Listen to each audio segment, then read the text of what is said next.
Halo guys, kenalkan nama saya Ranti Retnawulan dari kelas AKT 23A dengan NPM 23412021. Jadi di sini saya akan menjelaskan tentang kelemahan dan kelebihan dari novel Laskar Pelangi itu sendiri.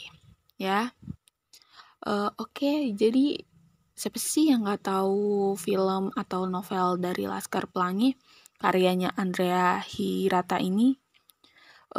Mungkin banyak ya yang tahu tentang ini. Setiap orang pasti pernah mendengar tentang kehebatan novel Laskar Pelangi ini. Mungkin nggak hanya di Indonesia doang. Novel ini juga berhasil mencuri perhatian di berbagai belahan dunia. Namun seperti halnya kehidupan, tidak ada satupun karya yang sempurna. Jadi mari kita bahas dengan santai mengenai beberapa kelebihan dan kekurangan yang membuat Laskar Pelangi ini menjadi karya yang penuh warna. Oke, jadi Laskar Pelangi ini juga memiliki kemampuan menyentuh para hati pembaca ya. Alur ceritanya juga terasa begitu hidup dan detail, karakter yang kuat mampu membuat kita benar-benar terlibat dalam dunia pelangi anak-anak Belitung ini. Novel ini juga menghadirkan kehidupan di desa pinggir biduk dengan begitu apik sehingga membuat kita seakan-akan berada di sana. Kita juga bisa merasakan setiap haru, sedih, dan kegembiraan yang dirasakan oleh para tokoh-tokohnya. Jadi ada beberapa pertanyaan nih mengenai Laskar Pelangi. Apakah Laskar Pelangi itu berdasarkan kisah nyata? Jawabannya ya. Laskar Pelangi ini terinspirasi dari pengalaman pribadi penulisnya, yaitu Andrea Hirata, ketika ia bersekolah di Pulau Belitung. Namun, cerita dan karakter dalam karya ini disadur dari imajinasi penulis, meskipun dikembangkan dari pengalaman pribadinya. Yang kedua itu ada pertanyaan lagi tentang pesan moral yang dapat diambil dari Laskar Pelangi ini sendiri. Jadi pesan moral yang dapat diambil dari karya ini adalah pentingnya pendidikan dan semangat pantang menyerah dalam menghadapi keterbatasan dan tantangan hidup. Laskar Pelangi mengajarkan kita untuk tidak menyerah dalam meraih mimpi dan berjuang untuk keadilan dan kesetaraan dalam pendidikan. Yang ketiga nih, pertanyaan ketiga. Kenapa sih Laskar Pelangi itu bisa begitu populer dan sukses? Laskar Pelangi berhasil mendapatkan popularitas dan kesuksesannya karena mampu menghadirkan kisah yang menyentuh hati dan menginspirasi banyak orang. Cerita yang kuat, karakter yang mendalam, serta tema pendidikan dan kesenjangan sosial yang relevan membuat karya ini menjadi teladan yang menyentuh banyak aspek kehidupan manusia. Selanjutnya kita beralih ke kelebihan dari Laskar Pelangi itu.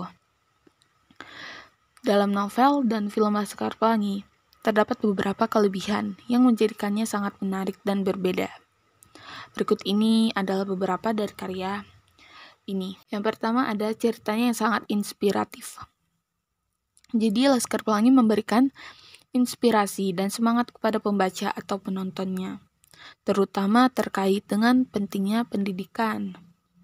Kisah perjuangan para tokoh dalam mendapatkan akses pendidikan yang layak di tengah keterbatasan dan kendala yang mereka hadapi merupakan sumber motivasi yang kuat untuk siapapun.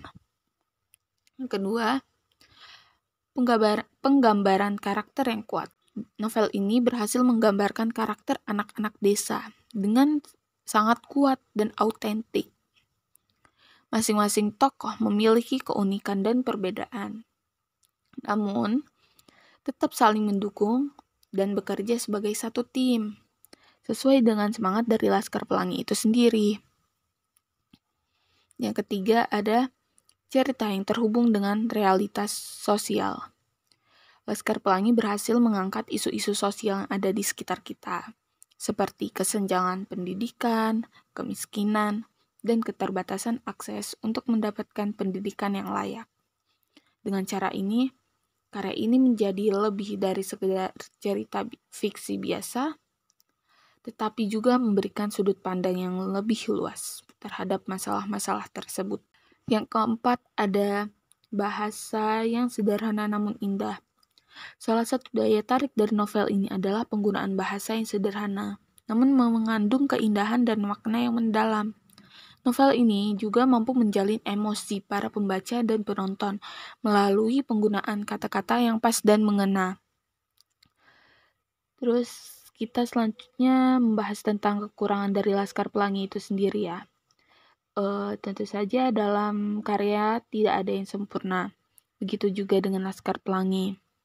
Meskipun memiliki banyak kelebihan, Laskar Pelangi juga memiliki beberapa kekurangan yang dapat ditemukan dalam karya ini. Berikut adalah beberapa kekurangan dari Laskar Pelangi. Yang pertama ada pengembangan karakter yang terbatas. Meskipun karakter-karakter dalam Laskar Pelangi berhasil ditampilkan sangat kuat, namun terkadang ada pembaca atau penonton yang merasa bahwa pengembangan karakter yang ditampilkan masih terbatas. Beberapa tokoh dalam karya ini mungkin belum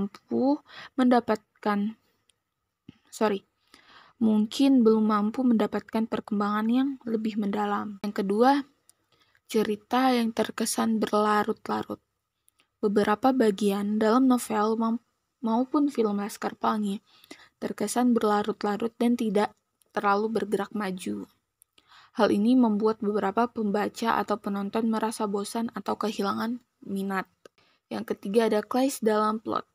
Beberapa plot cerita dalam Laskar Pelangi terkesan clash atau telah digunakan secara umum dalam karya-karya sejenis. Hal ini dapat mengurangi ketertarikan bagi para pembaca atau penonton yang telah terlalu familiar dengan jenis cerita tersebut. Oke, jadi ya kesimpulan dari Laskar Pelangi ini juga ada nih. Karya yang menggambarkan perjuangan dan semangat dalam mendapatkan pendidikan yang layak di tengah keterbatasan dan tantangan yang ada.